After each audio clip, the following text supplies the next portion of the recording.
میرے نبی اکرم صلی اللہ تعالی علیہ وسلم نے فرمایا حالات جتنے بھی خراب آ جائیں، ماحول جتنا بھی بگڑ جائے، امت پر دشواری جتنی بھی آئے، حضور علیہ الصلوۃ والسلام نے فرمایا ہے یہ دین اسلام ہے۔ یہ مسلم کے لفظ ہیں، حضور فرماتے ہیں یہ دین ہمیشہ قائم رہے گا، اور فرمایا ایک جماعت ہوگی پوری میری امت کی جو دین اسلام کے دفاع میں کام کرتی رہے گی، جدوجہد کرتی رہے گی، کوشش کرتی رہے گی، ہمت کرتی رہے گی۔ میرے عزیز حضور نے فرمایا ہمیشہ یہ دین قائم رہے گا، اور ایک جماعت ہمیشہ اس دین کے لیے کام کرتی رہے گی۔ اور میرے نبی پاک علیہ السلام نے فرمایا 100 سال کے بعد تو اللہ ضرور اس امت میں ایک ایسا شخص پیدا کرے گا، یہ ابن ماجہ میں حدیث موجود ہے، جو اس دین کی نئے سرے سے تجدید کر دے گا۔ وہ لوگ آتے رہے، جب حالات بڑے بگڑے تو حضرت عمر بن عبدالعزیز آ گئے، حالات کا رخ بدل کے رکھ دیا۔ پھر معاملات بڑے بگڑے تو امام شافعی جیسے لوگ آ گئے، غوث اعظم جیلانی جیسے لوگ آ گئے۔ حالات بڑے بگڑے تو شیخ عبدالحق محدث دہلوی جیسے لوگ آ گئے۔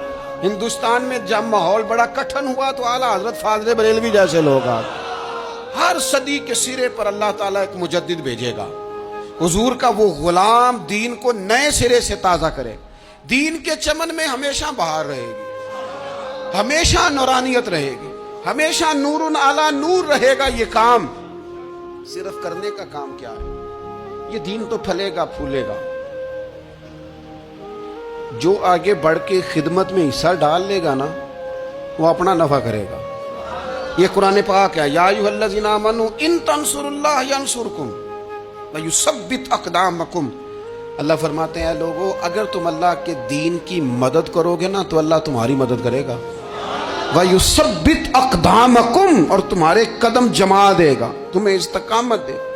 تم آگے، اور دین کی مدد صرف پیسوں سے نہیں ہوتی۔ کوئی شخص سمجھے کہ فقط مال سے مدد ہوتی ہے۔ جب آپ وقت پر آ کر مسجد میں جمعے کی نماز ادا کرتے ہیں تو یہ بھی آپ دین کی خدمت ہی کرتے ہیں۔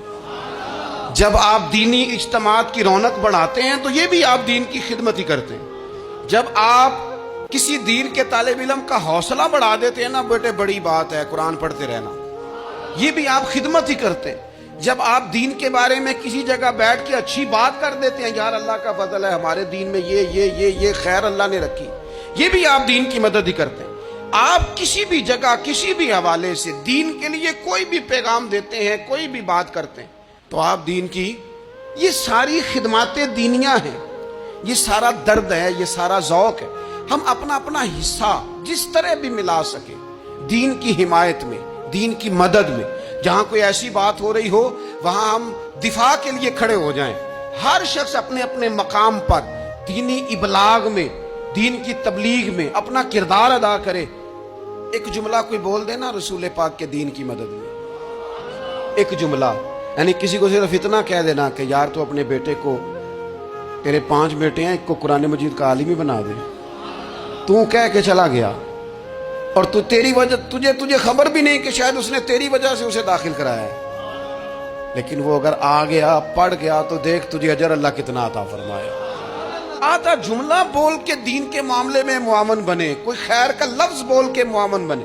ہم نہ ہمت نہیں کرتے، ہم کہتے ہیں وہ فلانا کرے گا، بڑا آدمی کرے گا، مولانا کریں گے، پیر صاحب کریں گے۔ اپنا اپنا حصہ، اپنی اپنی خیر۔ حضرت عمر نے بھی بڑا کام کیا ہے دین کی خدمت میں، پر سیدنا بلال کی خدمت کا کوئی انکار کر سکتا ہے؟ ڈیوٹی حضرت صدیق اکبر کی بھی زیادہ ہے، پر جناب سلمان فارسی کی خدمت کا انکار کیا جا سکتا ہے؟ ہر ایک نے کام کیا، ہر نقطے کا اپنا عروج ہے، اپنی، اور یہ دین غالب ہوگا، غالب۔ یہ مت سمجھے تھوڑے سے حالات کمزور آئے ہیں اور تھوڑا سا مسلمان محکوم ہوئے ہیں مالی طور، اپنی کوتاہیوں کی وجہ سے ہوئے، اپنی غلطیوں کی وجہ سے ہوئے، اپنے اعمال کے سبب ہوئے، تو ڈر ڈر کے نہ جی۔